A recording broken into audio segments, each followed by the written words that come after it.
Ahoy there, Captain Benzie here, coming at you with another patch notes video for EVE Echoes. Now normally I do like to have these videos up and live the night before the patch is launched, but unfortunately I didn't get the patch notes in time to make that happen. So by the time you're watching this video, the patch is already live. But hey, it means you can tell me in the comment section down below how wrong I was about all of my opinions, etc. because basically I'm filming this before the server even goes down for maintenance, because I like to do this whole prediction and talk about it ahead of time kind of thing. Anyway, if you do enjoy this video, please let me know by hitting a like on it, sub to the channel for all things EVE Echoes, dinging that notification bell to receive all notifications. And if you do want to go the extra mile to help support this channel, you can do so by pledging over at Patreon, which is a great way to learn more about my life here in Africa and earn some really cool exclusive merchandise. And there is a dedicated merchandise store over at Redbubble if you've ever fancied owning a t-shirt or a mug or a notebook or things like that. Check it out. Anyway, all that said and done, then let's jump right into the patch notes for today, the 1st of December 2021. Oh, 25 days till Christmas, Lord help me. So EVE Echoes will undergo maintenance at 0800 UTC, which is in about 10 minutes, and will take approximately 120 minutes to complete. During this time, players will be unable to log in, we kindly ask for your understanding, and you're going to get some free skill points. Yay! First of all, the Concord Pass update as we move into Concord Pass Season 5, starting on December 3rd at UTC plus 0000 hours, and ending on January the 14th, 2022, UTC 0000 hours. Concord will launch a new Concord Pass on December 3rd. Nanocore Ascension will be added to the Concord Pass shop. The new Nanocore will be available for ships of all tonnages from frigates to battleships, and the Dark Halo Nanocore will be removed from the Concord Pass shop on December 3rd, 2021 at 000 hours UTC plus 0. Please exchange for it in time to avoid unnecessary loss. Kinda sad that I'm going to have missed out on the Macarial one. I do hope it comes back at some point in the future. I'll be interested to see what Ascension is though, because that's quite a cool name, and looking at how awesome and animated the Neon Rain ones were. Like, for everything else, if you absolutely detested this event, you've still got to admit that the Neon Rain nanocores looked amazing, and the fact that they had this kind of light show going on, I'm really excited to see more animated nanocores, if that makes sense. I think that is a really cool way to get people on board, not even necessarily worrying about the stats. Although, interestingly, had a conversation with a guy yesterday who was suggesting things, and he meant it sort of sarcastically, but I actually quite like the concept of having a nanocore that increases the amount of ISK you would earn from bounties, like a bounty management center that's attached to your ship, or things like that. I think you could go for some really crazy off-the-wall stats on nanocores, and I'd love to see that kind of stuff, along with some really nice animations on nanocores. Anyway, let's not dwell on that too long, let's move into the optimizations. Number 1, how do we know this is a real, genuine patch note? Because updated estimated prices based on successful transactions in the market. Now, someone said, hang on, why don't they, just automate this? I'm pretty sure it is automated. They just put it in the patch notes every time as well, just to point out that this is when that automation sweep happens. That said, I'm hoping they're checking it as well, because there have been some really nasty anomalies in the past. Number 2, increased capital shield boosters capacitor consumption by 16%, reduced capital armor repairers capacitor consumption by 35%. Now this is an interesting one, because if you look at a capital shield booster side by side with a capital armor repairer, and you have no skills in either, the capital shield booster does look considerably better. It was actually asked as a dev Q&A a couple of weeks back. Looks like they've kind of listened and gone, oh well, we should do this. What they haven't considered is that the capital shield boosters, the skill does so much capacitor reduction and shield boosting, whereas the capital armor repairer skill reduces the amount of capacitor required by 15%, whereas it's only 10% on the shield booster. So skills do more for the armor repairers, and that's a 35% reduction, plus a 16% increase on shield booster. The fact that the capital armor repairer skill is a 15% reduction compared to the shield booster skill only being a 10% reduction, I wonder if they've actually flipped that a little bit too far. I obviously haven't run the numbers on this yet, but they were actually pretty close once you took skills into account. So I kind of get the feeling that this may have really nuked capital. I don't want to alarm people. Like, if you're flying a capital, if you're one of the 3 people currently in the game flying capital ships, and you're doing a shield capital, I don't want to alarm you and make it sound like, oh no, this is absolutely terrible. It probably is still absolutely fine. It just seems that that's a bit of a mad swing for something that actually was pretty close once skills were involved. Anyway, number 3, added in-space icons for fighters. This is like, when you look around in your overview and there's like a triangle for frigates, a triangle with a line under it for destroyers, things like that. There's now a new icon for fighters, so you can easily see them in the overview and in space, so they're nice and easy to tap on. You're not like, oh, is that a drone? Is that a what's that there? It's a fighter wing. That's how you know it's a fighter squadron. Number 4, improves the visual effect of sinusoidal field generators. Awesome. I would have liked them to have done this before I did the thumbnail for the Catskull Academy lesson on sinusoidal fields and jump drives, but hey, we'll have a look and see how that's changed, and maybe I'll go back and update that thumbnail.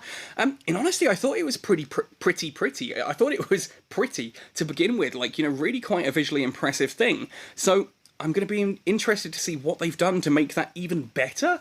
Like, it was cool already. Look, forgive me, I know it's not anything big, but it's kind of exciting. I like the visuals, okay? Number 5, adjusted the mounting point on the Hound, and the issue where the turret was placed in the wrong spot has also been fixed. Awesome, that's nice. Can we also do that to the Rifter, please? And to the Crew Ore? Because the fact that the turret placements, the hard points, go completely asymmetrical, it ruins me. It really ruins me. If you look at the Rifter, and you look at it from behind, when you've got turrets fitted to it, you get a turret in the middle hard point at the top and a middle hard point at the bottom. You then get one in the top right and the bottom left. So it's this weird off-balance look. And the Crew Ore kind of does the same, but with front and rear. The Hound has been one that's annoyed me with where they're not turrets, it's where the torpedoes and that go.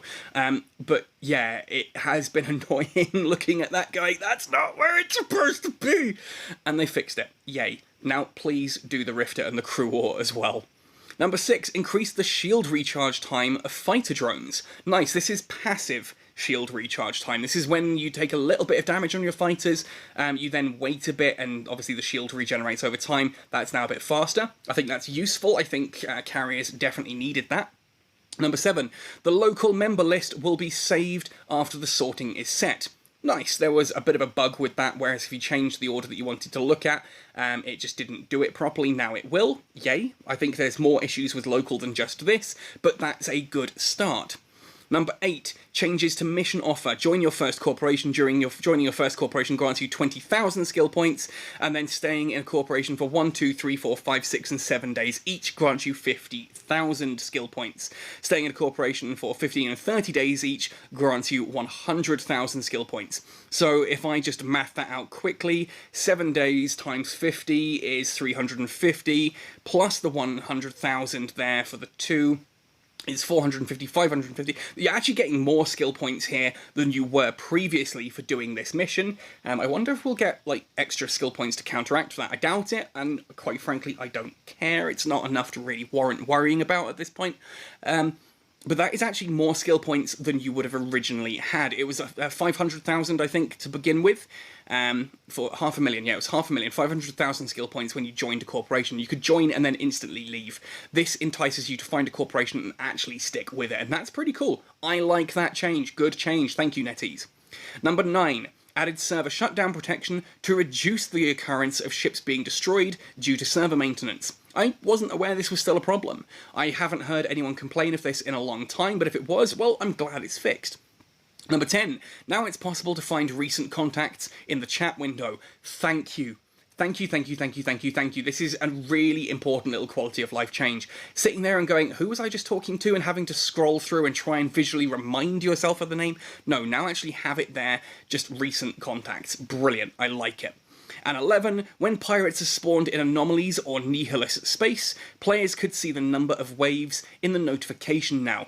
Awesome. Again, this is really nice. I don't know if this is going to be something that's a permanent display, so if you jump into an anomaly that's partially complete, it will tell you this is on wave 2 out of 4, or if it's just when a new wave spawns, it will say wave 2 spawning, or something like that. Either one, I think, is a nice change. I think kind of having the one that's there permanently would be a better change, but either way, that's a step forward, and I like it. Then we have 2 bug fixes. Fixed the issue where the structure's blueprint reverse engineering bonus didn't work for capital ship blueprints. Oh.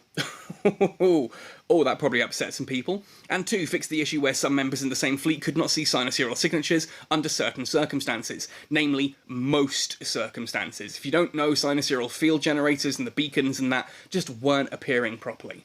I was lucky enough to get someone send me some footage for the Catskill Academy on how sinusoidal fields work, but after about 20 or 30 tests, I think we got 2-3 successful jumps. It seems the guys at Void have figured out what's going on there. I've not been filled in on the details. I found out this morning that they were doing some tests on this. Looks like it's been fixed anyway, so that's pretty cool. Learning how to jump with sinusoidal fields and jump drives. Yeah, awesome. More of that, please. Nice to see there's a little bit of balance going on here in regards to the capacitor shield boosters, capacitor consumption. This is what I would like. Don't necessarily worry about a yearly or half-yearly big balance patch. Just do small little balance patches here and there. If you notice a problem, fix it. Why do I have to wait until January or April, May to put a 3rd mid-slot on the Explorer frigates? That's surely a pretty easy fit. Like, surely that's a pretty easy thing to fix and just get done. Same when it comes to things like nerfs to interceptors or buffs to destroyers. You could just do that as part of the weekly maintenance things, or bi-weekly maintenance. You don't have to wait for these big balance patches and do it all in one sweep. In fact, it's arguably better to do it in those small ones, because then, oh, actually, that went too far. Like here, for example, if you imagine that this capacitor consumption, if you look at someone who's got 554 capital shield and 554 capital armor, and the armor is clearly better, they can go, oh crap, well, we did too much there, we tweaked that too hard, let's undo it. And they can do it in 2 weeks' time. How much better is that than having to wait until May? Yeah, anyway, this has been a thing recently. I've been getting annoyed with people telling me that, oh, Benzie just never has anything bad to say about netties. I'm going to say this now at the end of this video.